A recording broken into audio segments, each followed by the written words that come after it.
सिंधुदुर्ग जिल्ह्यातील खवळे कुटुंबियांचा गणपती कोकणात आपल्या वैशिष्ट्यपूर्ण गणेशोत्सवासाठी प्रसिद्ध आहे. या गणपतीची लिम्का बुक ऑफ रेकॉर्ड्समध्ये नोंद झाली आहे. देवगडहून 2 किलोमीटर तारामुंबरी गावातील खवळे या कुटुंबात हा उत्सव साजरा केला जात आहे. 21 दिवसांत श्री गणेशाची 3 विविध रूपे येथे साकारली जातात. 5.6 फूट उंचीची ही मूर्ती खवळे कुटुंबियातील व्यक्तीच बनवतात. गणेश चतुर्थीला संपूर्ण अंगाला सफेद चुना लावून फक्त डोळे रंगवतात.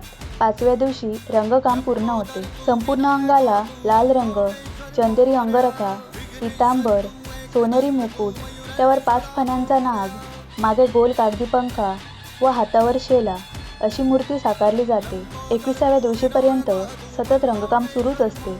विसर्जनाच्या दिवशी दुपारी पिवळे ठिपके दिले जातात. 21 दिवसांत विविध रूपे साकारणारा असा हा एकमेव महागणपती असावा.